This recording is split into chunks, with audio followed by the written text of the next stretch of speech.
हमारी संस्कृति, हमारी पहचान। यज्ञ, योग, आयुर्वेद सदा रहे हमारे साथ।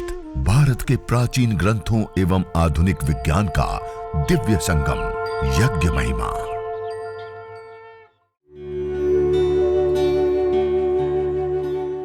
भारतीय संस्कृति में यज्ञ, योग एवं आयुर्वेद जैसी अमूल्य विद्याएं हैं, जिसका मूल है वेद।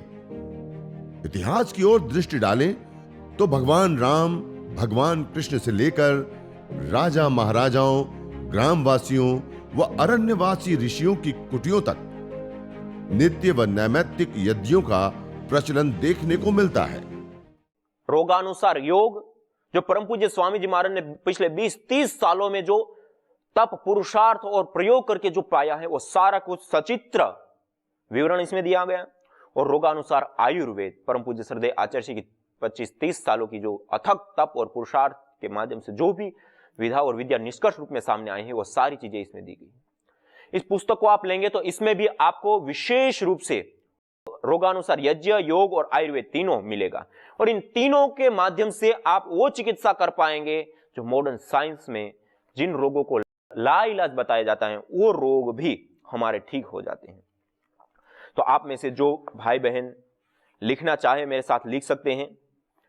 जो रोगों के अनुसार हम हवन सामग्री बनाते हैं, उसमें सबसे पहला है, सर्वाधिक जो रोग पाए जाते हैं वह है मनोरोग, मानसिक रोग, स्ट्रेस, तनाव, चिड़चिड़ापन, मिर्गी, फोबिया, या जो भी अलग अलग प्रकार की बहुत सारी प्रकार की मानसिक बीमारियां हैं, बहुत सारी प्रकार की। इसके साथ साथ जो ऑटो इम्यून डिजीज में मस्कुलर डिस्ट्रोफी और मोटो न्यूरॉन डिजीज, MND जिसको कहते हैं, उनमें भी जो विशेष करके लाभकारी होती हैं, वह हवन सामग्री के लिए जो द्रव्य हैं, वो कुछ विशेष द्रव्यों को मैं आपको लिखाता हूं, आप सब लिख सकते हैं। और इस पुस्तक में भी हमने सब चीजें उसके अनुसार दिया हुआ है। एक है ज्योतिष्मती, शंखपुष्पी, ज्योतिष्मती, शंखपुष्पी, ब्राह्मी, अश्वगंधा, अगर, तेज पत्ता, अपामार्ग, इलायची छोटी वाली, गुलाब के पुष्प, गुलाब की पुष्प की पंखुड़ियां, जटामासी, गुगुल, सर्पगंधा, कपूर, सफेद चंदन, पीपल, तालिस पत्र, वच, कूठ। ये कुछ ऐसी औषधियां, जड़ी बूटियां हैं जो हमारे मस्तिष्क को पोषण प्रदान करती है, हमारे मस्तिष्क को उत्तम बनाती हैं। उन औषधियों का सम्मिश्रण करके, इसमें से ऐसा नहीं कि सारी ही जड़ी बूटियां चाहिए, मिल जाए तो अच्छी बात है, नहीं तो इसमें से कोई भी 1, 2, 3, 5, 7 जो आपको औषधियां मिल जाए, उन औषधियों को लेकर के उसको कूट पीस करके हवन सामग्री का जैसे हम बनाते हैं, इस प्रकार से बना करके, और उसमें थोड़ा सा गाय का घृत और विशेष करके तिल, काले तिल आदि मिला दिए, और उसके बाद हम उसको यज्ञ, हवन, अग्निहोत्र के रूप में विशेष रूप से प्रयोग कर सकते हैं। और जो काले तिल होते हैं, उसमें भी एक विशेष प्रकार का नियासिल नाम का एक विटामिन पाया जाता है, और वह विटामिन तनाव, स्ट्रेस, अवसाद को विशेष रूप से दूर करने वाला होता है। तो विशेष रूप से हम काले तिल का प्रयोग इसमें करें, और गाय के घी के साथ हवन करें।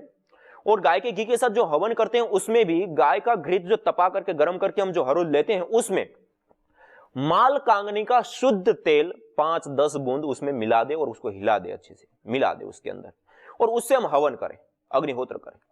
और यह जो हवन हो गया, उसके बाद उसी हवन सामग्री, जड़ी बूटियों को और उस घी को, और थोड़ी सी मात्रा में उसके ऊपर 2-4 बूंद मालकांगनी की तेल की डाली, और गुगुल के साथ उसकी धुनी करें। और श्वेत चंदन भी, जैसे श्वेत चंदन रखा हो, थोड़ा सा श्वेत चंदन भी आप उसके ऊपर रख दें, और फिर मंद मंद सी उठ रही जो धुनी है, उस धुनी में बैठ करके अनुलोम विलोम करें, भ्रामरी करें, उद्गीत करें। जो भी मनोरोगों को शांत करने वाले जो जो प्राणायाम है, उन प्राणायामों को विशेष रूप से आधा 1-1 घंटा, और बहुत ज्यादा बीमारी 3-3, 6-6 घंटे भी आप प्राणायाम करें। कैसी भी बीमारी हो ठीक हो जाए, और हमने देखा है ठीक होते। और यहां तक कि मिर्गी के दौरे 1-1 दिन में हमने ठीक होते हुए देखा है, 1 दिन में। अभी एक सीकर राजस्थान से एक भाई आए, उनको पर डे सामान्य रूप से 20-25 और कभी कभी 25 से 30 दौरे एक दिन में आते थे। हमने कभी नहीं देखे इतने दौरे आते हो, कभी महीने में, सप्ताह में, 10 दिन में, 15 दिन में, ऐसे लोगों को दौरे आते, कभी 2-3 महीने में एक आध आ गया। लेकिन ये पहला केस हमने देखो, और सामान्य काल भी नहीं, जब से वो उनका जन्म हुआ तब से उनका मस्तिष्क कम कार्य करता था और तभी से उनको मिर्गी के दौरे आते थे। अब जन्म से ही वो है तो ठीक करना और ज्यादा क्रिटिकल होता है। और आप आश्चर्य करेंगे, उनको जब हमने यज्ञ कराया, वो यहाँ आए, उनको सारा कुछ बताया और कुछ उनको जो सामग्री आदि सब, जैसे ज्योतिषमती आदि हवन सामग्री के रूप में भी अपने स्टोर के ऊपर सब जगह पे अभी उपलब्ध होगी, लेकिन अभी आपके वहां पे मुंबई में उपलब्ध है ज्योतिषमती आदि। तो ये ज्योतिषमती आदि हवन सामग्री और ये जो सारा आपको बताया, उस प्रकार से उनका हवन करने के लिए उनको प्रेरित किया, बताया। और उनके पिताजी ने संकल्प लिया कि हम जा करके पहले 10 दिन का अनुष्ठान करेंगे और उसके बाद हम प्रतिदिन, जैसे आप सुबह शाम कहते हैं वैसे करेंगे। तो हमने कहा ठीक है, गायत्री मंत्र से अच्छे से अनुष्ठान करो। और उन्होंने अनुष्ठान करना शुरू किया, प्रतिदिन 8-8 घंटे यज्ञ किया। पहले जो उनको 25-30 दौरे आते थे, उसमें जब उन्होंने यज्ञ किया तो पहले दिन 2-3 कुछ दौरे आए और दूसरे दिन से दौरे आने बंद ही हो गए, जो इतने साल से आ रहे थे। लेकिन उसमें थोड़ा सा विशेष रूप से वच, तो वच का पाउडर कर देते हैं, पाउडर करके कपड़ेचन पाउडर बना करके वो यज्ञ की जो घृत है, मालकांगनी का तेल के साथ वच का पाउडर भी घी में मिला देते, उससे हमें हवन करना है। हवन हो गया, उसके बाद वह जो घृत है वच वाला, उसको हाथ में लेकर के, हाथ को तपा करके नासिका के ऊपर और नासिका के अंदर अच्छे से लगा दे। और जो हम यज्ञ के लिए धुनी करते हैं उसमें भी वच का विशेष रूप से गाय के घृत के साथ हमें प्रयोग करना है। और उस वायुमंडल में बैठ करके अनुलोम विलोम भस्त्रिका आदि प्राणायाम करें। और वह जो घृत बचा है उस घृत को थोड़ा सा ड्रॉपर में डाल करके रख लें और दिन में 3 से 4 बार नासिका में डालें। और आप देखेंगे 1 महीना प्रयोग करने से कितना भी कैसा भी मिर्गी के दौरे, जीवन भर दौरे नहीं आते लोगों को, आगे समाप्त। और बाकी आप अपना यज्ञ करते रहिए, वो वैसे ही हमारे मस्तिष्क को पोषण करने वाला होता है, नर्वस सिस्टम को स्ट्रांग बनाने, स्मृति शक्ति को बढ़ाने वाला, और भी बहुत सारे लाभ। लेकिन आप इतना भी करेंगे तो मिर्गी के दौरे बिल्कुल कर। और कई बार जो मिर्गी के दौरे आते हैं और होश में लाने के लिए अलग अलग प्रयोग किया जाता है, उसमें भी आप उनकी जेब में या उनके साथ में रहने वाले लोगों को वही जो वच से युक्त जो घृत है वो दे सकते हैं। वो जब भी हिट आती हैं या फिर जो गिर जाते हैं या जब मिर्गी का दौरा आता है, उसके बाद होश में लाने के लिए वो गाय का घी नासिका में डालिए, तुरंत होश में आ जाएगा। या फिर थोड़ी सी वच रख दीजिए, वच उनको सुंघा दीजिए, तुरंत वो होश में आ जाता है। और वच का आप नासिका में तेल घी नासिका में डालिए और वच की धुनी कीजिए और उसमें अनुलोम विलोम भस्त्रिका और ये ज्योतिषमती आदि हवन सामग्री से हवन और उसकी भी धुनी आदि करने पर मिर्गी के दौरे 100% खत्म हो जाते हैं। और इस प्रकार की जो भी मनोरोग है वो सारे में, स्ट्रेस, तनाव, जैसे चंदन है उसमें परफ्राल नाम का तत्व होता है, जैसे मैंने कहा ना, इसमें नियासिन नाम का विटामिन होता है, वो विशेष रूप से डिप्रेशन, स्ट्रेस, तनाव को वो करता है। काला तिल, ऐसे जो श्वेत चंदन है, श्वेत चंदन परफ्राल नाम का तत्व, वो सौमनस्यकारी होता है, मन को आह्लादित करने वाला, शांत करने वाला, सहज करने वाला होता है। तो इस प्रकार से मनोरोगों को ठीक करने के लिए ज्योतिषमती आदि हवन सामग्री के बारे में कुछ चीजें मैंने आपको बताई। इसी प्रकार से आगे कैंसर, आज सबसे ज्यादा कोई केस बढ़ रहे हैं तो कैंसर के बढ़ रहे हैं। तो कैंसर के लिए हम क्या करें?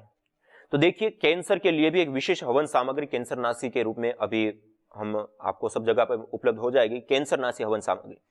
उसमें जैसे हवन सामग्री बनाते हैं उसमें कुछ विशेष औषधियां, जड़ी बूटियां हम सम्मिश्रित करते हैं, डालते हैं। यह कैंसर नाशी हवन सामग्री है। उसके अंदर भी एक हल्दी के अंदर कर्क्यूमिन नाम का एक विशेष तत्व पाया जाता है। वो कर्क्यूमिन विशेष रूप से कैंसर को ठीक करता है। और आज कर्क्यूमिन गोल्ड नाम की नई औषधि दवाई की हल्दी में से कर्क्यूमिन को निकाल करके बनाई गई है। उस दवाई को लेते हैं तो जबरदस्त काम करता है। गोधन अर्क को भी हम ले सकते हैं, गेहूं के जवारे का रस ले सकते हैं। ये सारी चीजें उसमें बहुत ही ज्यादा लाभकारी होती है। और हवन सामग्री के रूप में हल्दी, अपामार्ग, गुगुल, देवदारू, लोध्र, माजूफल, शतावर, मंजिष्ठ, घाय फूल, तुलसी, मुनक्का, मकोई, दालचीनी, अश्वगंधा, दारू हल्दी, कचूर, कलौंजी और इससे अतिरिक्त विशेष रूप से हम उसमें कचनार की छाल का प्रयोग करते हैं। ये कुछ विशेष जड़ी बूटियां। और इसी प्रकार से जो तिल होते हैं, काले तिल, उसमें विशेष रूप से हम मिलाएं। काले तिल के अंदर सेसमिन नाम का एक विशेष एंटीऑक्सीडेंट होता है जो अलग अलग प्रकार के कई सारे कैंसरों को दूर करने का कार्य करता है और उसके कारण होने वाली जो कॉम्प्लिकेशन होती है उसको भी दूर करने का कार्य करता है। सेसमिन नाम का जो तत्व होता है तिल के अंदर एक एंटीऑक्सीडेंट होता है, तो काले तिल उसमें मिला दें। और विशेष रूप से काली हल्दी अर्थात जिसको कचूर बोला जाता है, कचूर और पीली हल्दी होती है, उसकी धुनी करें। और दिन में भी जो कच्ची हल्दी होती है उसको थोड़ा सा कूट करके मुंह में रख लें और चूसते रहे दिन भर। वो भी जो लार बनती है वो निरंतर चूसते रहे, वो भी बहुत ज्यादा विशेष रूप से लाभकारी होती है। और इतना करें और ये धुनी करने के बाद उस धुनी में बैठ करके अनुलोम विलोम और कपालभाति प्राणायाम 1-1 घंटा, 2-2 घंटा, 3-3 घंटा करें। 3 महीने का पूरा पीरियड करें। 3 महीने पूरे निष्ठापूर्वक श्रद्धापूर्वक यज्ञ कैंसरनाशी हवन सामग्री से, और यज्ञ के बाद विशेष रूप से धुनी नासिका में गाय का घी जो यज्ञ के बाद बचता है उसको नासिका में डालिए, हल्दी को चूसिए विशेष रूप से। और सारी इस प्रकार के प्रयोग करने पर कैंसर के रोगी ठीक हो जाते हैं। मैं तो 3 महीना कह रहा हूं, 10 दिन, 15 दिन, 20-20 दिन में ऐसा आश्चर्यजनक और विशेष लाभ प्राप्त होता है कि हम कभी कल्पना नहीं कर सकते। ऐसी शक्ति, ऐसी ताकत, ऐसी ऊर्जा इस यज्ञ में, हवन में, अग्निहोत्र में होती है। तो हम कैंसर नाशी हवन सामग्री के बारे में कुछ बताएं और एक विशेष प्रयोग में बताता हूं। देखिए, हमने ये यज्ञ कर लिया, हवन कर लिया, इसके बाद ये राख अब सुबह तक रहेगी, तब तक में ये राख बिल्कुल बारीक सी हो जाएगी। ये गाय के गोबर के कंडों की राख है, यज्ञ की राख है। इस राख को कपड़े से छान लीजिए, उसके बाद थोड़ा सा उसको खरल कर लीजिए। खरल करने के बाद वो बिल्कुल बारीक हो जाती है। और खरल करने के बाद 2-4 चम्मच छोटा सा एक कपड़ा लेकर के उस कपड़े में 4 चम्मच डाली, अर्थात 5-7 ग्राम 10 ग्राम डाली और उस पोटली को बंद कर दिया, बांध दिया, ऊपर से ढीले ढीली सी बांध दी। और 3 से 5 लीटर पानी लिया, उसके अंदर उस पोटली को डुबा दिया, 12 से 24 घंटे पड़े ही रहने दीजिए उस पानी को। उसके बाद उस पोटली को उसमें थोड़ा सा हिला करके निचोड़ करके निकाल दीजिए। अब 24 घंटा यही पानी पीना है, इससे अतिरिक्त और कोई पानी पीना है। यह पानी अल्कलाइन बन जाता है, अर्थात हमारे शरीर के अंदर एसिडिक बॉडी जो बन जाती है, एसिडिक बॉडी को खत्म करने का काम करता है, अल्कलाइन बॉडी बना देता है। और जब अल्कलाइन बॉडी बन जाती है तो हर प्रकार के रोग दूर हो जाते हैं। तो इसी पानी का प्रयोग करना, और हो सके तो थोड़ी सी मात्रा में, जिसको पित्त की प्रॉब्लम ना हो वो लोग सौंठ का पाउडर भी इस जो भस्म हम पोटली में डालते हैं उसके साथ उसमें थोड़ा सा सौंठ का पाउडर भी उसमें मिला दे और उसके बाद उसको पानी में डुबा दे और उस पानी का ही प्रयोग करे। कोई भी रोगी हो, चाहे वो कैंसर हो, मस्तिष्क से संबंधित रोग हो, किडनी, लीवर, हार्ट या किसी भी प्रकार का कोई भी रोग है, चर्म रोग है, कुछ भी है, और नॉर्मल रूप से सामान्य जीवन में भी यदि हम इस पानी का प्रयोग करते हैं तो आश्चर्यजनक अद्भुत लाभ प्राप्त होते हैं। इसमें उस पानी के अंदर ऑक्सीजन की मात्रा बढ़ी और उस पानी को लेने पर हमारे शरीर के अंदर ऑक्सीजन की मात्रा हाई लेवल पे बढ़ जाती है, अच्छी सी ऑक्सीजन की 100% मात्रा बढ़ जाती है। और इसके साथ साथ हमारी बॉडी अल्कलाइन बन जाती है और कई सारे विटामिन, न्यूट्रिएंट्स आदि ऐसे हमने देखा है कि जिनको एलर्जी थी अलग अलग प्रकार की, किसी को नाक बह रहा है, किसी को धूल सा थोड़ा सा हो जाए, धुआं थोड़ा सा हो जाए तो छींक आने लगती है, या अलग अलग प्रकार की जो ऐसी कई सारी, कोई चीज खाने से, कोई चीज वायुमंडल में रहने से, इस प्रकार की अलग अलग प्रकार की कई सारी एलर्जी हो जाती है। और हमने देखा कि इस भस्म का प्रयोग करने, इस भस्म के पानी का प्रयोग कराने पर, इस भस्म का प्रयोग कराने पर वो सारी एलर्जी खत्म हो जाती है, दूर हो जाती है। और इसी भस्म को आप खरल करके, बारीक करके, और ये जो यज्ञ के बाद बचा हुआ घी है उस घी के साथ थोड़ा सा गर्म करके उसको मिला दीजिए और एक मलहम जैसा बन जाता है, उस मलहम को लगाइए। तो कैसा भी चर्म रोग हो, चाहे वो सोराइसिस हो, लिकोडर्मा हो, या और भी जो भी अलग अलग प्रकार के कई सारे जो गंभीर रोग कहे जाते हैं वो भी चर्म रोग ठीक हो जाते हैं। यज्ञ की धुनी भी चर्म रोगों में बहुत विशेष करके लाभकारी होती हैं। एक हमने कुष्ठग्न हवन सामग्री बनाई, कुष्ठग्न हवन सामग्री जो बहुत ज्यादा भयंकर चर्म रोग हो जाते हैं जिनको, उन भयंकर चर्म रोगों में विशेष करके लाभकारी होती हैं। उस कुष्ठग्न हवन सामग्री में पुष्कर मूल, ये कुष्ठ या पुष्कर मूल, ये पर्यायवाची होते हैं। ये 2 प्रकार के पौधे, दोनों के समान रूप से गुणधर्म होते हैं, दोनों में से जो भी मिल जाए वो पर्याप्त मात्रा में ले। कुष्ठ ज्योतिष्मती, मालकांगनी जिसको बोलते हैं, अगर तेजपत्ता, गुगुल और तुलसी, इनको मिला करके चूर्ण बनाकर जो सामग्री बनती है उसको कहते हैं कुष्ठग्न हवन सामग्री। अब उस सामग्री से ही हवन करना है, उसकी धुनी करिए, और जहां पे दाद, खाद, खुजली, फोड़े, फुंसी या लिकोडमा या जो भी सोराइसिस, जिसको मतलब लाइलाज बीमारियां कई सारी कही जाती है, उनको उसकी गाढ़ी गाढ़ी से कोई मिट्टी का पात्र ले लीजिए और उस मिट्टी के पात्र में उसको धुनी कीजिए, गाढ़ी गाढ़ी धुनी, और उस भाग विशेष पे वो गाढ़ी धुनी से 15-20 मिनट सिकाई कीजिए। हमने देखा एक बहन अभी योगग्राम में आई थी राजस्थान से, उनको करीब 11 साल से फंगल इन्फेक्शन था, इतना भयंकर पूरे शरीर में फैला हुआ, और इतनी खुजालती थी और इतनी परेशान थी कि सारी दवाइयां ये वो खूब कुछ ले लिया, कुछ ना हो। फिर डॉक्टर लोगों ने स्टेरॉइड के इंजेक्शन दिए, और उन्होंने फंगस को तो सुखाया, लेकिन उसके साथ साथ इतने साइड इफेक्ट हो गए कि कई सारी प्रकार की बीमारियों का घर उनका शरीर बन गया, और उन बीमारियों से भी इतनी सारी परेशान हो गई। और वापस वो स्टेरॉइड दिया तो कुछ दिन तो मतलब वो शांत हो गई फंगस, लेकिन फिर वापस हो गई, और अब वो बीमारियां भी और ये भी इतनी परेशान, और इतनी दवाइयां ली 11 सालों में, कहीं पे शांत ही ना हो। और वो जब यहां आई और उनको यज्ञ, हवन, अग्निहोत्र कराया, पहले योगाभ्यास, ये सारी चीजें उनको 2-1 महीने लगातार चला, तो उनका जो अन्य बीमारी था वो सब हो गया। अब फंगल इन्फेक्शन में कोई विशेष रूप से इंप्रूव नहीं आ रहा था। उसमें कुष्ठग्न हवन सामग्री की गाढ़ी गाढ़ी धुनी करके उनको पूरे शरीर में देने के लिए कहा, और उसके बाद ये जो यज्ञ की भस्म है उसको जो खरल करके गाय के घी के साथ उसको लगाने के लिए बोला। पहले ही दिन से 100% आराम, एक बार खुजली नहीं, कुछ नहीं, और 6 दिन लगातार करने पर 90% ठीक हो गया। 11 साल से जो ठीक नहीं हो रहा था, कई लाख की दवाइयां क्या क्या कर चुकी थी और बिल्कुल परेशान हो गई थी, और केवल मात्र 6 दिन की ट्रीटमेंट से ठीक हो गया। और भी जो ऐसे क्रिटिक मतलब बहुत ज्यादा ही जो ऐसे रोग हैं, चर्म रोग, उनके लिए विशेष रूप से, और एक है त्वक कांति, उसमें जो सामान्य चर्म रोग होते हैं उसमें विशेष करके, तो उसको भी आप लिख सकते हैं।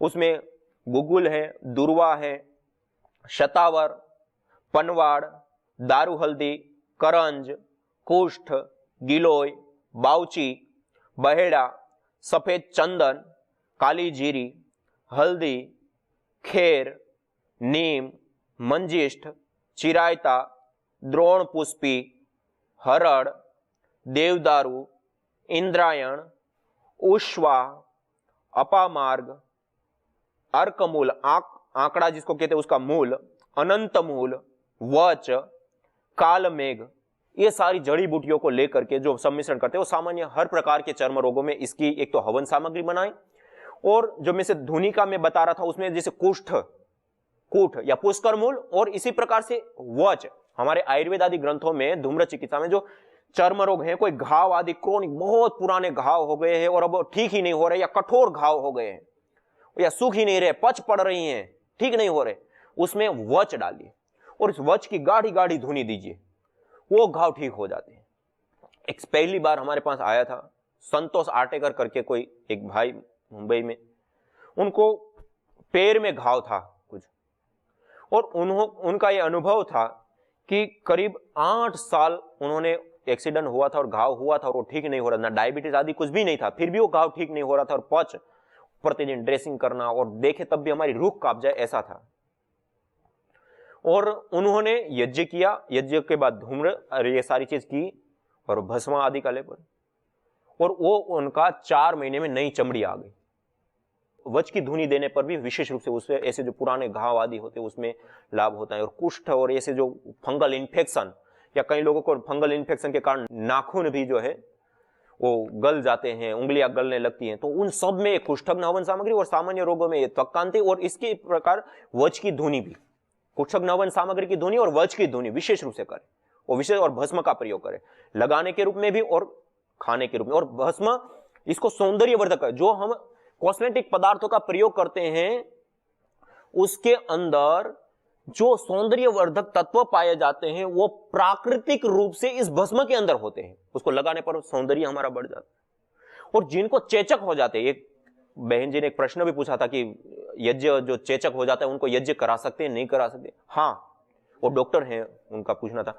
तो हम अवश्य चेचक में विशेष रूप से यज्ञ करा सकते हैं। और हमने देखा है हमारे यहां एक गुरुकुल में एक बार ऐसा चेचक फैला, 80 लोगों को चेचक हो गए एक साथ और कोई ना बचे। इतना ज्यादा इंफेक्शन फैल गया उसका बच्चों में, और हर प्रकार की ट्रीटमेंट, दवाइयां, सब कुछ करने पर भी वो कंट्रोल ही ना आए। एक के बाद एक केस हर दिन बढ़ते जाएं, और उसमें सबको साथ में बिठा करके यज्ञ कराया, और यज्ञ के बाद बड़ी मात्रा में अंगारे तैयार करके, और उसमें विशेष प्रकार जैसे वच हैं, ये मिश्री है, दालचीनी है, गाय का घृत है, या इस प्रकार की जो जड़ी बूटियां हैं, उन जड़ी बूटियों को सम्मिश्रण करके उसको अंगारों के ऊपर डाला और बहुत गाढ़ी धुनी की, और एक साइड से पंखा लगा दिया और सबको एक साइड से खड़े कर दिया, और पूरे शरीर में उसके गाढ़ी गाढ़ी धुनी दी आधा आधा घंटा। और यह हुआ कि 10-15 दिन में सब ठीक हो गया, पूरा नाबूद हो गया चेचक धुनी देने से। और उसके बाद ये जो भस्म होती है, उस भस्म को खरल करके वो करके पानी के साथ उसको और गाय के घी के साथ उसको लगवाया, और ऐसे लगाए तो चेचक के दाग भी नहीं बचे उनको। बहुत ही कम समय में उनके दाग भी खत्म हो गए। कोई नहीं कहता कि 3 महीने के बाद कि उनको कहीं चेचक भी हुआ। ऐसा चमत्कार इसके माध्यम से।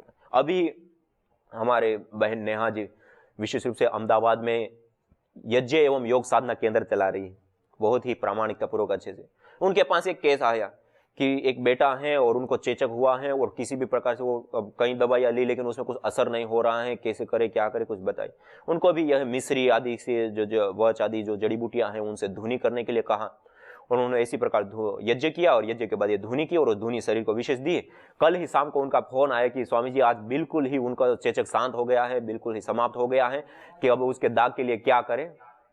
तो उनके दाग के लिए भी उनको अब बताया कि आप विशेष रूप से ये भस्मों का प्रयोग आदि लगातार करते रहें, तो वो 2-3 महीने में ही पूरा का पूरा ठीक हो जाता है। और ऐसे भी कहीं गिर गए, कुछ वो हो गया, कोई घाव हो गया, कुछ जल गए, तब भी आप भस्म लगाते रहें तो वो दाग नहीं रहेगा बिल्कुल, वरना दाग पड़ जाते हैं, जीवन भर दाग रहते, वो दाग भी ठीक हो जाते हैं। तो इस प्रकार से आप भस्म का ये चर्म रोगों के लिए विशेष करके, और कुष्ठ रोगों में भी, जैसे आप बहन जी ने पूछा था, तो कुष्ठ रोगों में भी विशेष रूप से इसका हम प्रयोग ले सकते हैं। और इसी प्रकार जिनको थायराइड है, थायराइड में वच की धुनी भी, और काली मिर्च, पिपली और सौंठ की जो धुनी होती है, वो धुनी को लेने पर विशेष रूप से थायराइड में लाभ होता है।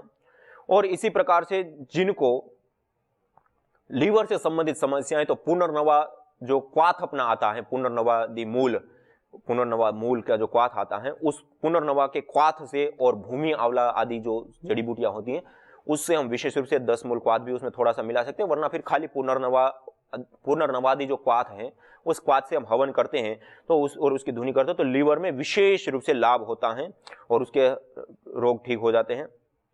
एक सबसे ज्यादा बीमारी है वह है वातज बीमारी। वातज बीमारियों के कारण अनेक प्रकार के शरीर में दर्द होते हैं, घुटनों में दर्द, कमर में दर्द, साइटिका, गठिया, और कई सारी सर्वाइकल स्पॉन्डिलाइटिस से लेकर के कई सारी प्रकार के कमर में दर्द, ये सारी कई बीमारियों का घर बन जाता है, मतलब दर्दों का घर बन जाता है हमारे शरीर। वात बढ़ जाता है, वात विकृत हो जाता है, और विशेष रूप से कोष्ठबद्धता हो जाती है, पेट उनका कठोर हो जाता है। जो खाते हैं उसके बाद जो पचन आदि क्रिया उसमें भी डकारें आती रहेगी, गैस बनती रहेगी, मल क्रियाएं सही से संपन्न नहीं होगी, कब्ज बनी रहेगी, ऐसी कई सारी समस्याएं बनी रहती हैं। तो वो क्या करें? तो उसको यज्ञ में जो घृत का हम प्रयोग करते हैं, उस घृत को हमें 25% लेना और 75% तिल के तेल का प्रयोग करना। हो सके तो काले तिल का तेल, और ना हो सके तो सफेद तिल का तेल। तिल के तेल का हमें प्रयोग करना है। सामग्री में भी विशेष रूप से काले तिल हमें मिलाने हैं। यज्ञ अस्थमा से लेकर कैंसर जैसे जानलेवा रोगों से बचाने के साथ ही तनाव, अनिद्रा व अवसाद आदि मानसिक रोगों को दूर कर शांति व सौमनस्य प्रदान करता है। यज्ञ से विषैली गैसों में भारी मात्रा में कमी आती है व जानलेवा बैक्टीरिया, वायरस, फंगस आदि नष्ट होते हैं एवं रेडिएशन को भी कम करता है। यज्ञ भूमि की उर्वरा शक्ति एवं फसलों में एक्टिव कंपाउंड को बढ़ाता है तथा रोगों की रोकथाम भी करता है। यज्ञ कृषि से उत्पन्न अन्न, फल आदि उत्तम पोषक तत्वों से युक्त एवं स्वादिष्ट होते हैं। यज्ञ उत्तम वर्षा करने वाला तथा जलाशयों का शोधन करने वाला होता है। यज्ञ जड़ एवं चेतन दोनों में सात्विकता का संचार करता है। यज्ञ जहां भौतिक ऐश्वर्य एवं पुण्यों को प्रदान करता है, वहीं आध्यात्मिक जीवन में मानवीय चेतना का उत्कर्ष करके अतिमानस चेतना की ओर अग्रसर करता है। यज्ञ भारतीय संस्कृति की मुकुट मणि है, प्रतीक है, मूल है।